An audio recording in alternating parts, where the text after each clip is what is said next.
안녕하십니까. 스타크래프트 완전 정복을 위해 애쓰고 있는 시간, 게임 완전 정복의 이정환입니다. 지난 시간까지는 전술 특강을 4회에 걸쳐서 진행을 했었습니다. 오늘 그 5번째, 6번째 시간입니다. 11회, 12회, 2회에 걸쳐서 지난 시간에 예고해드렸던 것처럼 전술 특강의 그 마지막 백미라고 할 수 있는 스플래시와 마법에 대해서 여러분과 공부하는 시간을 갖도록 하겠습니다. 스플래시와 마법은요, 한번 제대로 사용을 하게 되면 엄청난 전술 효과를 거둘 수 있고 엄청난 전과를 올릴 수가 있는 아주 중요한 아이템과 무기가 되겠습니다. 하지만 이것을 제대로 사용하지 못하게 되면 들인 공만큼이나 너무나도 허무한 그런 꼴을 당하기가 쉽기 때문에 어떻게 유효적절한 타이밍에 효과적으로 사용하느냐에 대해서 각 마법과 스플래시의 특징을 명확하게 알고 사용하는 방법들을 미리미리 연습을 해두는 것이 상당히 중요하다고 생각이 듭니다. 그래서 스플래시와 마법을 별도의 전술 특강으로 따로 나누어서 오늘과 내일에 걸쳐서 이틀 동안 보도록 하겠습니다. 오늘은 그 첫 번째 시간으로 스타를 말한다, 스플래시에 대해서 집중적으로 파헤쳐 보도록 하겠습니다.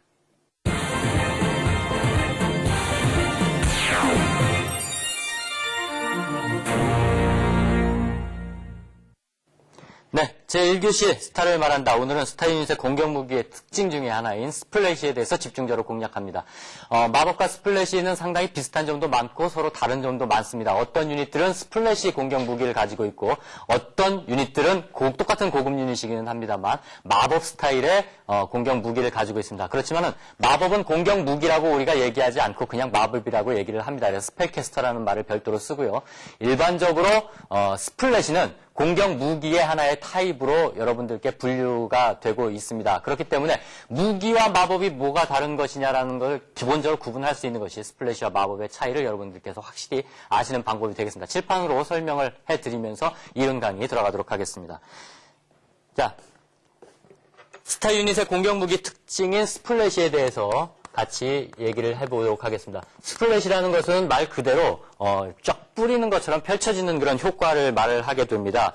범위 공격의 한 형태로 화력 데미지 일부가 목표물의 근접 주변까지 미치는 무기탑을 말합니다. 그리고 그것과 다른 것들이 이제 비교를 해봤을 때 마법입니다. 스플래시 웨폰의 가장 큰 특징은 지금도 말씀드렸었던 것처럼 어떤 특정한 범위의 효과를 미친다라는 겁니다. 그리고 이 범위의 효과를 미치는데 범위의 효과가 일부 데미지라는 것이 마법과 차이가 있습니다. 그러니까 데미지 전체가 어떤 특정한 범위의 데미지 전체가 공동으로 효과를 미치는 게 아니고 한 유닛에게 공격을 했는데 이 데미지가 예를 들어서 100이다라고 했었을 때 이 부근에 이 100보다는 작은 부수적인 효과들이 미치는 것을 스플래시 효과라고 우리가 얘기를 합니다. 그래서 이것은 하나의 마법과는 구분이 되는 무기 타입으로 분류가 되겠습니다. 자, 공격형 범위 마법, 우리가 흔히 사이오닉 스톰이라든가 아니면은, 플레이그 같은 마법들을 많이 사용을 하기 때문에 여러분들이 그것도 혹시 일정 범위의 효과를 미치는 스플래시가 아닌가라고 생각하시는 분들이 있겠는데, 자, 공격형 범위 마법과 그 다음에 스플래시 웨폰의 차이는 분명히 좀 차이가 있습니다. 첫 번째로, 범위 내에서 동일한 효과를 갖고 있습니다. 공격형 범위 마법은. 무슨 얘기냐 하면 사이오닉 스톰을 어떤 특정한 범위 내에 쏘게 되면은 이 범위 내에서 이 외곽 쪽에 있는 유닛이나 가운데에 있는 유닛이나 전부 다 똑같이 사이오닉 스톰 110의 데미지를 다 먹게 됩니다. 그렇기 때문에 이 범위 자체가 다 똑같다는 거죠. 플레이그도 역시 마찬가지가 되겠습니다. 범위 내의 동일 효과. 하지만 스플래시는 방금 말씀드렸었던 것처럼 분산된 일부 데미지를 먹습니다. 주변에 있는 근접 유닛들은 일부 데미지만을 먹게 된다는 것이 조금 다른 점이라고 볼 수 있겠습니다. 그리고 두 번째는요, 이것도 중요한 특징인데요. 범위 마법, 스톰이라든가 플레이그 같은 경우에는 PR을 식별하지 않습니다. 마법이기 때문에 네 편인지 내 편인지를 전혀 구분을 하지 않고 무조건 쏘면 다 먹는다는 얘기입니다. 사이오닉 스톰 우리 편에게 쫙 쏴보십시오. 우리 편 프로브들 박살납니다. 전부 다. PR을 식별하지 않습니다. 하지만 스플래시는 기본적으로 네 편이냐 내 편이냐를 알아서 인공지능적으로 식별을 하게 되겠습니다. 인공지능적으로 PR을 식별을 하게 되겠습니다. 단 여기에서 PR가 식별되지 않는 스플래시가 있습니다. 무식한 스플래시라고 여러분들께서 생각하시면 되겠는데 시즈 탱크의 포격은요 상당히 70이라는 데미지, 엄청나게 데미지가 커서 그런지는 모르겠습니다만 피아가 식별이 되지가 않습니다. 그리고 핵공격 같은 경우, 테란의 핵공격이라든가 아니면 감염 테란, 같은 경우에 인페스티드 테란이죠. 감염 테란 같은 경우에도 역시 마찬가지로 한번 빡 터지게 되면은 네 편, 내 편을 가리지 않고 건물이고 뭐 유닛이고를 전부 다 파괴를 합니다. 요거 외에는 다른 스플래시들은 전부 다 알아서 분산, 옆에 우리 편이 있다고 하더라도 근접해 있는 우리 편에게는 스플래시를 먹이지 않고 상대편 주변에 있는 상대편 유닛들에게만 스플래시를 먹이게 되겠습니다. 이것이 이제 범위마법하고 다른 점입니다. 세 번째 범위마법하고 스플래시하고 다른 점은요. 이거는 무기라고 했고 이거는 마법 시전이라고 했잖아요. 그래서 문제는 이거는 공간에 시전을 합니다. 공간에 뿌릴 수가 있습니다. 그런데 이거는 특정 유닛을 지정해서 유닛에게 시전을 할 수밖에 없습니다. 원래 그렇습니다. 시즈 탱크를 갖다가 백날 어택 땅 해서 꽝 하면은 거기다가 시즈 탱크가 쏘지를 않습니다. 아무리 스플래시라고 하더라도 반드시 특정한 어떤 상대방 정 유닛에게 어택을 해야지만 그 유닛의 주변에 있는 유닛까지 스플래시 데미지를 먹습니다. 반드시 공격 무기이기 때문에 그렇죠. 그런데 마법은 공간 시전입니다. 전부 다. 그래서 어택 땅이 가능합니다. 특정한 어떤 가운데에 있는 유닛이 아니라 사이닉 스톤 같은 경우에 허공에다가도 뿌릴 수가 있습니다. 아무것도 없어도 뿌리라고 하면 뿌립니다. 플래기도 마찬가지로 뿌리라고 하면 뿌립니다. 그리고 이런 그 공격 범위 마법은 그렇기 때문에 유닛이 보이지 않는 곳에도 시전을 할 수 있다라는 그런 특징이 있겠습니다. 사이오닉 스톤 같은 경우에 하이템플러가 보지 못하고 있는 곳도 뿌리라고 그러면 뿌립니다. 그래서 상대방 지역에 정찰이 되어 있지 않다고 하더라도 일단 사정거리만 맞으면 무조건 뿌릴 수가 있게 되겠습니다. 그런 공간 시전이 가능하다. 스플래시는 반드시 유닛에게만 시전을 해야 된다는 이런 다른 점이 있습니다. 이런 점들을 여러분들께서 확실히 구분을 하셨으면 좋겠습니다. 자, 스플래시와 유사한 공격 형태들이 이거 말고도 또 있어요. 자, 어떤 것들이 여러분들과 착각하기 쉬운가라는 건데요. 스플래시와 유사한 레시와 비교를 해보는 그런 공격들을 한번 보도록 하겠습니다. 일단 하이템플러의 사이오닉 스톰은 동일 효과의 범위 마법이기 때문에 비슷하긴 하지만 스플래시와 이런 점이 다르다고 저희들이 설명을 드렸고요. 퀸의 플레이그도 똑같이 스플래시가 아니고 동일한 범위 내에 효과를 똑같이 주는 범위 마법이라고 말씀드렸습니다. 그거 외에 러커의 일직선 공격이 있거든요. 이것이 스플래시와 비슷한 효과를 갖기는 합니다. 러커 같은 경우에 러커가 이렇게 연탄구멍처럼 쑥 들어가 있으면은 여기서부터 시작해가지고 러커의 공격 범위 6까지 속수가 쭉 나오면서 이 위에 일직선상으로 있는 유닛들에게 전부 피해를 입히죠. 이거 스플래시 데미지처럼 비슷하게 보일 수가 있습니다만 일직선상에 있는 유닛들에게는 완벽하게 똑같은 데미지를 입힙니다. 하지만 요 옆에 약간 떨어져 있는 유닛들에게는 아무 효과를 입히지 못합니다. 하기 때문에 공격의 특성이 일직선상 공격을 갖는다는 것 뿐이지 이것이 스플래시의 효과를 갖지는 않는다. 스플래시는 반드시 뭐냐? 분산된 데미지를 근접 있는 유닛들에게 다 입힐 수 있을 때 스플래시라는 겁니다. 또 한 가지 디바우러에 있습니다. 디버러라고도 흔히 얘기를 하는데요. 저그의 디바우러에 엑시드 스포어라는 그 기술이 있거든요. 엑시드 스포어는 그 강한 독성 물질, 산성 물질을 뿌리는 그런 공격이기는 한데요. 그렇기 때문에 엑시드 스포어를 디바우러가 공격을 하게 되면요. 여기 예를 들어서 레이스가 이렇게 이제 뭉쳐 있잖아요. 디바우러가 엑시드 스포어를 쫙 한 뿌리게 되면 뿌린 놈한테도 맞아요. 당연히 이거는 스플래시 데미지의 공격 무기이기 때문에 하나의 유닛을 상대로 해서 시전을 하는 거거든요. 그래서 뿌린 놈한테 맞는 반면에 맞으면서 플레이그처럼 이 엑시드 스포어도 옆에 애들한테 이렇게 튀거든요. 근데 이것이 그러면은 기본적으로 스플래시와 다른 점이 뭐냐라고 했을 때 스플래시처럼 이렇게 튀기는 하는데 다른 점이 뭐냐고 했을 때 실제의 데미지는 맞는 놈만 입습니다. 실제의 데미지가 분산되지 않아요. 그런데 그럼 튀는 것들은 뭐냐? 이 튀는 것들이 이 유닛들 옆에 주변에 있는 유닛들을 감싸고 있으면서 이 유닛들을 일부 부식시키는데 직접적으로 데미지를 주는 것이 아니고 이 유닛들의 예를 들어 연사 속도라든가 움직이는 속도라든가 아니면 이 유닛들의 장갑의 정도를 이렇게 낮추는 그런 역할을 합니다. 그래서 많이 맞은 유닛들은 그 다음 공격을 받았을 때 그 맞은 수치만큼 사실은 데미지를 더 입게 되는 효과를 갖는 거죠. 직접적으로 데미지가 분산되는 건 아니죠. 그래서 디바우러의 엑시드 스포어는 스플래시는 아니다라는 겁니다. 이것을 여러분들께서 구분을 해 주셔야 될 것 같습니다. 무탈리스크의 여러분들 너무나도 잘 아시는 3쿠션 데미지라는 게 있죠. 일종의 3쿠션 데미지도 역시 마찬가지입니다. 9, 3, 1, 3번 팍팍팍 튀기거든요. 그래서 9 데미지, 3 데미지, 1 데미지를 입히기는 합니다만 이 3쿠션 데미지 자체가 스플래시와는 다릅니다. 튀는 방향에 따라서 그 두 개의 유닛에게 더 일종의 데미지를 입히기는 합니다만 이게 사방으로 이렇게 분산돼서 튀는 것이 아니기 때문에 스플래시와는 조금 다르다라고 말씀을 드릴 수가 있겠습니다.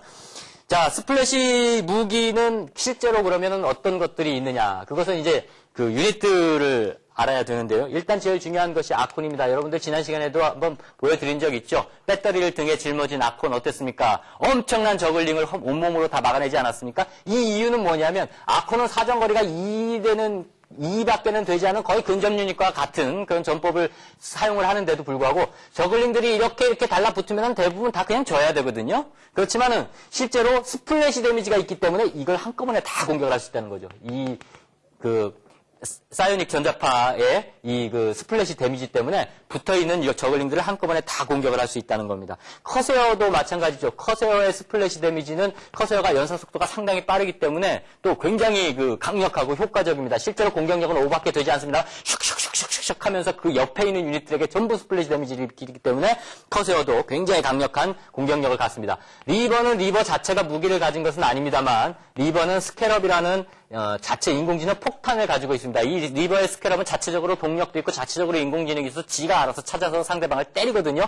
엄청난 폭발력을 가지고 있고 폭발력이 100입니다. 노말 공격의 100인데 이러면 시즈탱크의 70 폭발력보다도 훨씬 많은데 이 스캐럽도 엄청난 스플래시 데미지를 가지고 있기 때문에 건물을 공격할 때 그 옆 주변에 있는 유닛들이라거나 유닛들이 예를 들어서 오물오물 모여있는 근접전 유닛 같은 경우에 엄청난 스플래시 데미지를 이길 수 있습니다. 그렇기 때문에 이 리버 같은 경우에는 한꺼번에 일꾼 테러를 간다거나 아니면은 적 최전방에서 달려들어오는 적의 근접 유닛들을 공세적으로 공격할 때 상당히 중요하게 효과적으로 사용을 할 수가 있습니다. 자, 대표적인 스플래시라고 하면 역시 빼놓을 수 없는 것이 시즈탱크입니다. 시즈탱크는 리버 다음으로 가장 강력한 스플래시를 가지고 있는데 70의 폭발형 공격을 가지고 있습니다. 익스플로시브 공격을 가지고 있죠. 70의 시즈탱크의 공격은 엄청난 범위가 크기 때문에. 근데 아까 말씀드렸었던 것처럼 시즈탱크는 다른 것과는 달리 어떤 다른 점이 있다고 했다고요? PR의 구분을 하지를 못합니다. 그 점을 주의를 하셔야 되겠고요.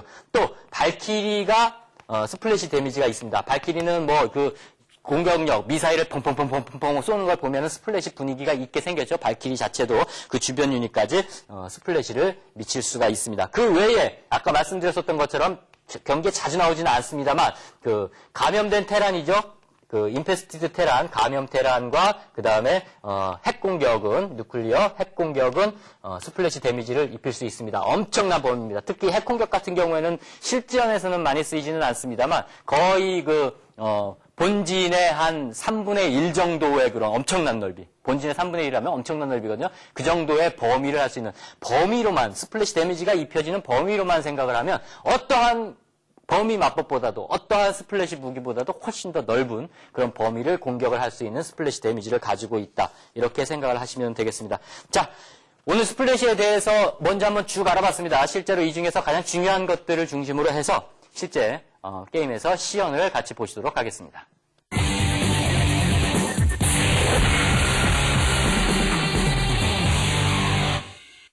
스플래시에서 가장 대표적인 것은 말씀드렸던 것처럼 테란의 시즈탱크를 빼놓고 생각할 수 없습니다. 하지만 실제로 스플래시나 마법 같은 고급 유닛의 이미지를 가장 잘 살릴 수 있는, 극대화시킬 수 있는 전투력은 프로토스에게서 찾아볼 수 있습니다. 먼저 프로토스의 스플래시에 대해서 살펴보도록 하겠습니다.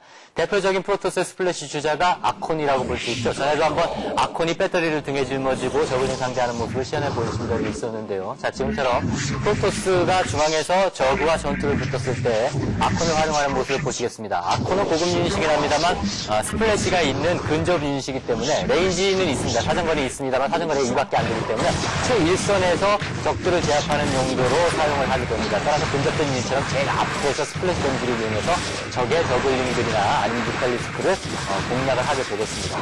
지금처럼 앞에 질럿을 1선에 배치를 해놓고 2선에 아콘이 서서 싸우는 모습을 보고 계시는데요. 이것이 가능한 이유가 바로 말씀드렸던 것처럼 아콘의 스플래시는 PR을 구분을 한다는 겁니다.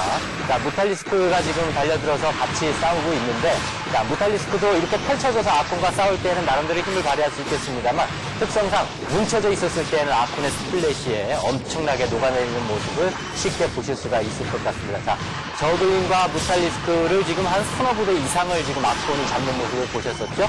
하이템플러 둘이 아콘 하나를 만들기는 합니다만 실제로 상대방 저그가 저글링이나 무탈 중심이었을 경우에는 하이템플러보다는 아콘이 훨씬 더 그 제 값어치의 역할을 하게 되겠습니다. 그렇지만 상대가 히드라나 러커 주력 부대였었을 때에는 역시 아콘보다는 일단은 하이템플러의 사이오닉 스톰이 더 효과를 발휘한다는 사실도 잊지 마시기 바랍니다. 또 한 가지 정리를 해드리고 싶은 것은 아콘이 분명히 가까이 공격을 하는 근접 유닛처럼 보이긴 합니다. 말씀드렸던 것처럼 사정거리가 있는 유닛입니다. 사정거리가 2가 있습니다. 그래서 아콘은 언덕에서도 그 밑에 있는 유닛들을 이론상으로는 공격을 할 수가 있습니다. 너무 짧기 때문에 실제 효과는 그렇게 많이 없을 테지만요. 그리고 말씀드렸던 것처럼 발업 질럿들이 앞에 나가서 1선에서 싸우고 제2선에서 그 뒤에서 질럿의 가드를 받으면서 앞에 있는 유닛을 공격하기에 딱 좋은 2라는 스플래시 데미지의 레인지 공격을 갖고 있습니다. 이 점을 기억하시기 바라겠습니다.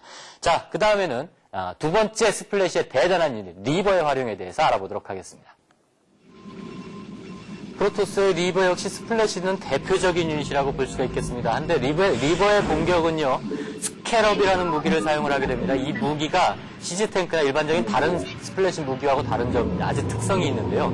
이 스캐럽이라는 무기는 인공지능 폭탄입니다. 자기 스스로가 빨빨별로 돌아다니는 폭탄이라고 생각을 하시면 되겠습니다. 그래서 멀리 미사일이나 대포처럼 날아가는 것이 아니기 때문에 반드시 길을 따라서 갈 수밖에 없습니다. 여러분은 언덕 리버라는 소리 못 들어보셨죠? 언덕 위에서 그 아래로는 스캐럽을 사용을 할 수가 없습니다. 길을 따라가기 때문입니다. 그런데 가끔 이 인공지능이 좀 문제가 있어가지고요. 드래곤이나 골리앗처럼 스캐럽 자체가 길을 잘 찾아가지 못하는 경우가 있을 수 있습니다. 그래서 이렇게 꽉 막혀있는 곳은 지금 스캐럽이 가지를 못하죠.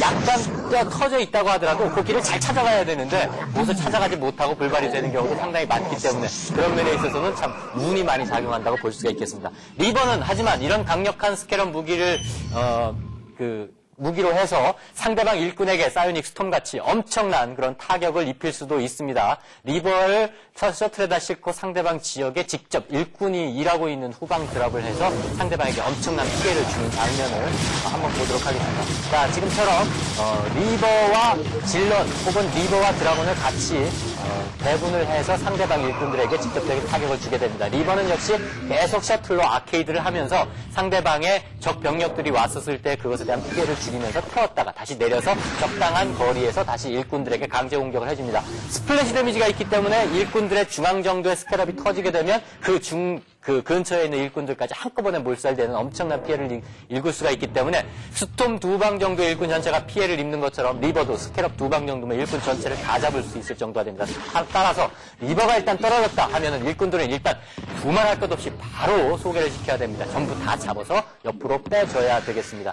자, 똑같이 리버 같은 경우에는 이렇게 공격을 할 수 있습니다만 사정거리가 8이라는 굉장히 긴 사정거리가 있습니다. 그래서 어떠한 방어 타워보다도 긴 사정거리를 가지고 있기 때문에 공성전을 할 때에도 유용하게 사용을 할 수가 있습니다. 자, 보십시오. 성큰 콜로니가 사정거리가 7이죠. 그런데 리버는 사정거리가 8입니다. 따라서 리버는 성큰 콜로니의 외곽에서 공격을 받지 않고도 성큰 콜로니를 공격할 수 있습니다.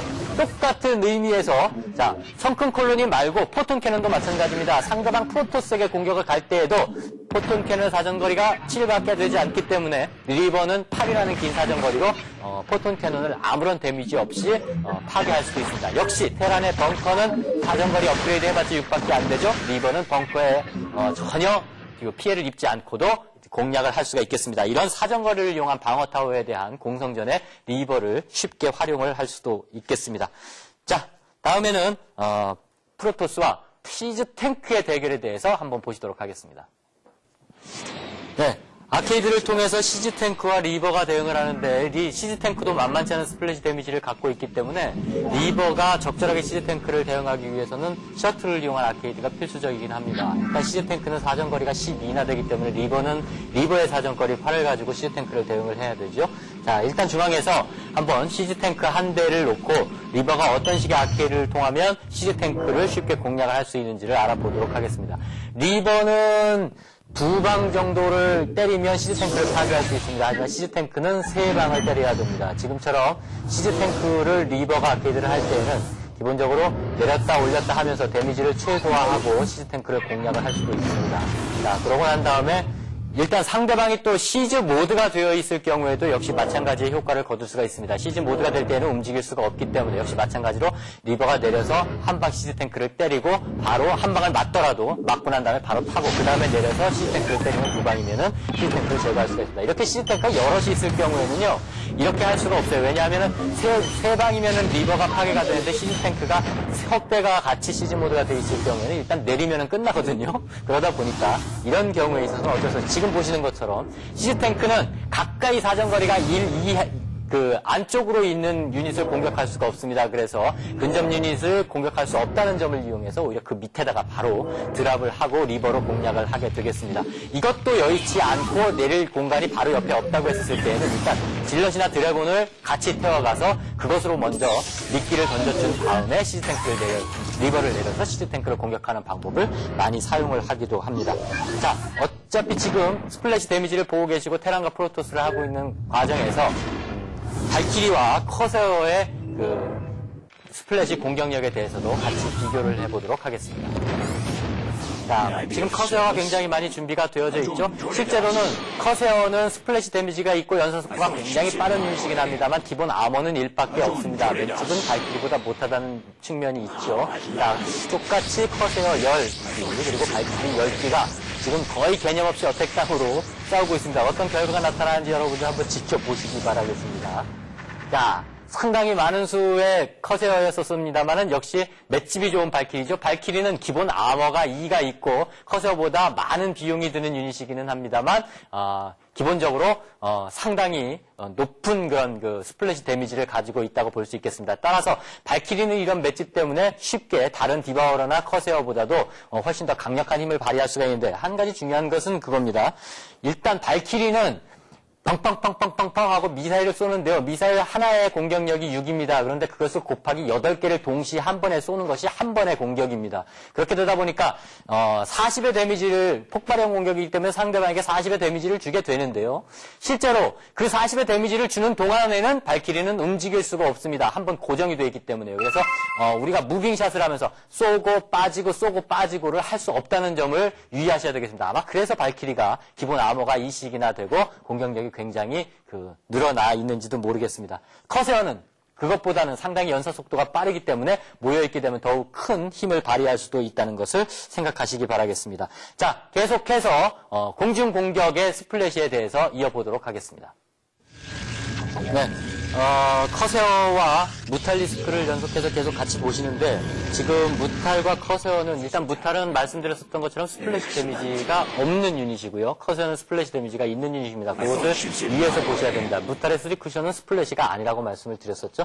자, 커세어 지금 한 부대가 준비가 되어 있습니다. 커세어가 이 정도가 되어 있으면은요, 비슷한 숫자의 무탈이나 그 이상 숫자의 무탈이라고 하더라도 사실은 커세어에게 공격을 받기가 상당히 어렵습니다. 그래서 무탈리스크는 뭉쳐서 싸우는 것보다는 커세어의 스플래시를 감안해야 하기 때문에 분명히 펼쳐져서 싸워야 됩니다. 자, 뭉쳐서 싸우는 것과 펼쳐져서 싸우는 것이 또 어떤 차이가 있는지에 대해서도 같이 한번 볼 수 있도록 하겠습니다. 자, 한 부대의 커세어입니다. 그리고 무탈리스크도 한 부대죠. 자, 무탈리스크들이 지금 어택당으로 공격을 하고 있는데요. 자, 개념없이 지금 뭉쳐있는 상황이죠. 자, 커세어하고 무탈리스크. 거의 무탈리스크가 뭐 아무런 효과 없이 그냥 일방적으로 마치 아콘의 스플래시에 무너지듯이 그냥 없어지고 녹아내리는 모습을 보셨었죠. 이 정도로 커세어는 숫자가 많아지게 되면은 그 스플래시는 무탈리스크에 비해서 엄청나게 커집니다. 초반에 무탈이 나오고 커세어가 예를 들어 뭐 2기, 3기 정도가 있었을 때는 무탈에게 사실은 도망 다녀야 되는 처지거든요. 근데 커세어는 뭉치면 뭉칠수록 이만큼 스플래시가 점점 더 증폭이 되는 그런 성질이 있기 때문에 일단은 커세어가 예를 들어서 7기, 8기 이상이 되게 되면 무탈리스크는 한 부대 이상이라고 하더라도 한꺼번에 뭉쳐서 같이 싸울 수는 없습니다. 자, 무탈리스크가 펼쳐서 한번 싸우면 그나마 얼마나 좀 나아지는지를 다시 한번 실험을 통해서 여러분들과 보도록 하겠습니다. 자, 커세어가 8기 정도가 되니까는 아주 초반이라고 할 수 없고 나름대로 위용을 자랑하고 있겠죠. 무탈리스크가 와 있는데 쭉 펼쳐져 있는 상황입니다. 자, 커세어가 쉽게 못 들어가는데 지금 다 들어가 보세요. 자, 한꺼번에 들어가는데 이렇게 되면은 스플래시 데미지가 아무래도 한꺼번에 모여있는 유닛들에게 뭉쳐지지가 않기 때문에 나름대로 무탈리스크가 그래도 커세어를 일방적으로 공격을 할 수가 있습니다. 지금 상황은 어택 땅을 해서 싸우는 상황입니다. 사실은 공중병력 대 공중병력이 싸우게 되면은 보통 쉽게 1.4를 하는 거죠. 여러분들이 많이 배우셨을 겁니다. 하지만 이제 그런 상황이 아니고 실험을 해서 어택 땅을 하고 있습니다. 실제로 무탈리스크가 커세어들에게 나름대로 효과를 좀 그 데미지를 좀 주면서 경기를 풀 수가 있었죠. 그렇지 않고서 한꺼번에 뭉쳐서 싸웠다고 한다면 아마 커서 한 기 정도를 흠집내는 데 그치고 전멸을 하지 않았을까 그렇게 생각이 듭니다. 어쨌거나 무탈리스크 같이 스플래시 데미지가 없는 유닛이 커세어와 싸울 때는 특히 많은 수의 커세어를 상대를 할 때는 반드시 펼쳐서 싸워야 된다는 겁니다. 그리고 커세어가 많아졌을 경우엔 무탈리스크가 아무리 펼쳐서 싸우고 숫자가 많아도 안 됩니다. 이래서 무탈리스크와 그 유닛의 상성에서 일단 상대방이 커세어를 이렇게 7기, 8기 이상 모이게 되면은 무탈리스크만으로는 안 되고 그것을 상대하기 위해서 반드시 디버러라는 또 다른 유닛이 필요하게 되겠습니다. 무탈리스크 대신 커세어와 저그 디버러와의 그 경기를 한번 보시도록 하겠습니다. 자, 일단은 디바우러는 가스도 많이 먹는 유닛이고 상당히 덩치가 크죠. 그래서 커세어와 일단 비슷한 숫자를 한번 경기를 시켜보도록 하겠습니다. 마찬가지로 디바우러가 사용하는 엑시드 스코어라는 이 기술 자체는 스플래시는 아니라고 했습니다만 지금 보시는 것처럼 스플래시와 비슷한 효과, 튀겨지는 주변 유닛들에게 튀겨지는 그런 효과를 갖고 있겠죠. 자, 그렇게 되다 보니까 맷짚은 디바우러가 역시 커세어를 압도하는 모습을 볼 수 있습니다. 커세어의 스플래시 데미지가 디바우러에게는 상당히 크게 좀 영향을 미치지 않고 오히려 지금 디바우러가 굉장히 큰 힘을 발휘하고 있는 모습을 보여드리고 있습니다. 실제로는 아까 잠깐 설명을 해드렸었습니다만 디바우러의 엑시드 스코어가 한 방 쏘면은 그 한 방이 상대방에게 이렇게 묻혀집니다. 실제로 쏘아서 맞은 상대는 그만큼의 데미지가 줄어듭니다만 그 옆에서 튀긴 것을 맞으면 한 방을 일단 맞게 되는 거거든요. 근데 데미지는 입지 않기 때문에 스플래시가 아니라고 제가 설명을 드렸습니다. 그럼 이건 뭐냐?